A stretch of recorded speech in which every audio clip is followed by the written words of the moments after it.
ಹೇಳ್ತಾರೆ ಹುಡುಗಿರೆಲ್ಲ ಜಾಸ್ತಿ ಆಚೆ ಹೋಗಬಾರ್ದು ಹಂಗೆ ಹಿಂಗೆ ಅಂತ ಹೇಳ್ತಾರೆ. ಅರೆ ಯಾಕೆ ಆಚೆ ಹೋಗಬಾರ್ದು, ನಾವು ಸ್ಟ್ರಾಂಗ್ ಆಗಿರಬೇಕಲ್ಲ, ಯಾರಿಗೂ ಹೆದರ್ಕೋಬಾರ್ದು, ನಮ್ಮ ಕಾಲ ಮೇಲೆ ನಾವು ನಿಂತ್ಕೋಬೇಕು. ನಾನು ಒಂದು ಗೇಮ್ ಕ್ರಿಯೇಟ್ ಮಾಡಿದ್ದೀನಿ. ನಾನು ಒಂದು ಗೇಮ್ ಡಿಸೈನ್ ಮಾಡಿದ್ದೀನಿ, ಅದನ್ನು ನಿಮಗೆ ಹೇಳ್ತೀನಿ.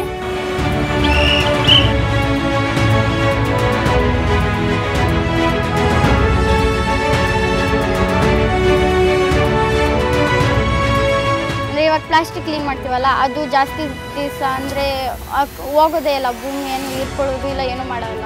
ಅದನ್ನು ತಡೆಗಟ್ಟಬಹುದು, ಬಟ್ ಅವ್ರು ಅದನ್ನು ಅರ್ಥ ಮಾಡ್ಕೊಳ್ಳೋದಿಲ್ಲ.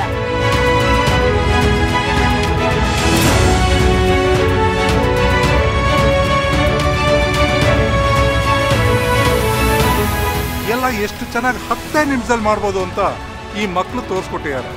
ಇದು ಪ್ರತಿಯೊಂದು ಮನೆಯಲ್ಲೂ ಒಂದೊಂದು ಮಗುನೂ ಮಾಡಿದ್ರೆ ನಿಜಾಗ್ಲೂ ನಮ್ಮ ಕರ್ನಾಟಕ ಹಸಿರು ಕರ್ನಾಟಕ ಆಗೋದ್ರಲ್ಲಿ ಆಶ್ಚರ್ಯನೇ ಇಲ್ಲ.